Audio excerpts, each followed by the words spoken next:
Pour Monsieur Saul, ce match va se révéler être un véritable casse-tête. À plusieurs reprises, il devra prendre des décisions très difficiles. Ça commence dès la 16e minute avec cet accrochage entre Gava et Lamouchi. De loin, il ne semble pas y avoir faute, mais de près, on va constater que l'Auxerrois accroche la cheville du Parisien. L'arbitre aurait dû siffler penalty, mais vous avouerez qu'il était difficile d'évaluer la situation. Le PSG n'aura donc pas l'occasion d'ouvrir le score. C'est la JOCR qui va s'en charger. Une première tête de Marley, une deuxième de Guivarch. Les Parisiens sont dominés dans le secteur aérien. Ils sont cloués au sol, alors que leurs adversaires s'envolent.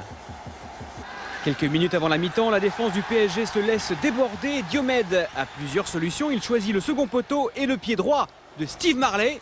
La reprise surpuissante de l'Auxerrois donne un avantage conséquent à son équipe au moment de rentrer au vestiaire.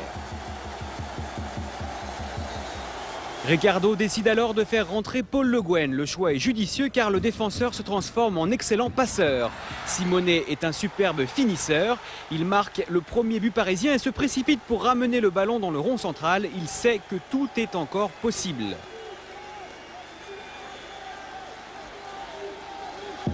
La preuve avec ce coup franc repoussé provisoirement par Charbonnier, mais qui revient, la faute aux Auxerrois eux-mêmes qui ramènent le ballon dans leur propre but. Oui, mais l'arbitre assistant a levé son drapeau, alors que M. Saul avait dans un premier temps validé ce but contre son camp. Une rapide concertation et l'arbitre de champ doit prendre une nouvelle décision délicate. Il refuse le but car Raï était en position de hors-jeu, juste devant Charbonnier. Il ne touche pas le ballon, mais selon M. Saul, il fait action de jeu, même si le ballon est venu involontairement d'un Auxerrois. Mais voici l'incident qui porte le plus à commentaire. Raï et Ngoti se préparent à tirer un nouveau coup franc, mais un Auxerrois est sorti prématurément du mur, c'est Rabarevoni. Monsieur Saul applique le règlement à la lettre, il donne un carton jaune à l'Auxerrois qui en a déjà reçu un en première période.